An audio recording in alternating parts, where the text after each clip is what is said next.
tribes, people.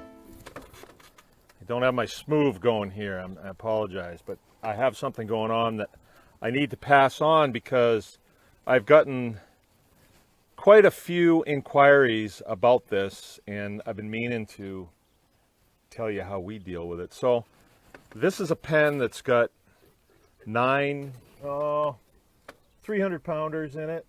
These are Mangalitsa and Mangalitsa Cross. And then I had 2 from another pen that were probably 150, 165 pounds. And so we brought them over here today and put them in. And what happens when you mix pigs, whoever is smallest or whoever there is least of, whoever is at the disadvantage is going to get picked on, and it's quite mercilessly. I mean, there's a lot of squealing going on out here, and those little guys were getting really run around here hard, and finally they'll just lay down because they can't run any longer. And it goes on for about a half a day no matter what. I mean, if you put a sow in here with a bunch of other sows, that'll happen. But when they're little, up against 9 big ones, we're trying to work out here, and all that squealing is just, it's unnerving. All right, so here's how you deal with it. You see those young people out there, right? They are armed with Red Ryder BB guns. Yes, the infamous Red Ryder BB gun. And anytime one of the bigger pigs goes near the little pigs, out of nowhere comes this pain in their side or their butt. And they don't know where it came from. They just know that they break off from what they're doing. So that's how we deal with it. And it might seem a little sadistic, cruel, whatever, but a Red Ryder BB gun is sort of like an airsoft gun, only it shoots a BB.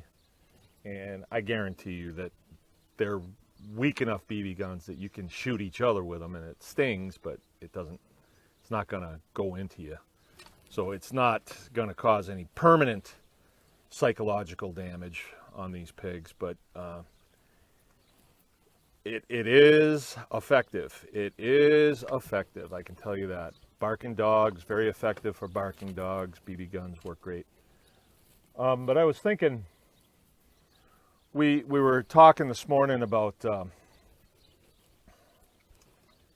you know, the homestead life, the farm life, and I've pondered this a lot because there was times when we thought that we were going to do something else, you know, get out of here because of some of the problems we had with state people and things like that. And so we would contemplate it, and you'd think, well, what do we want to do?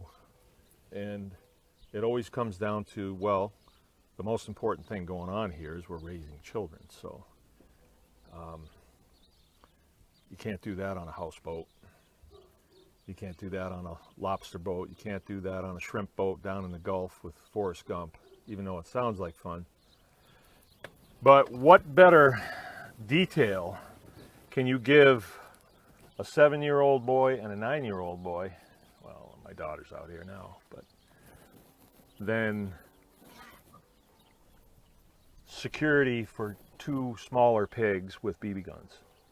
What is better than that? All right, sanctioned by dad, shooting the pigs, sanctioned by dad. Nothing better than that. So these things don't happen if we lived in town or in the city or even in a neighborhood. They just don't happen. So very important, I think, for the development of young people, these skills. All right, that's what I got for today, but I thought it was pertinent. Chris on.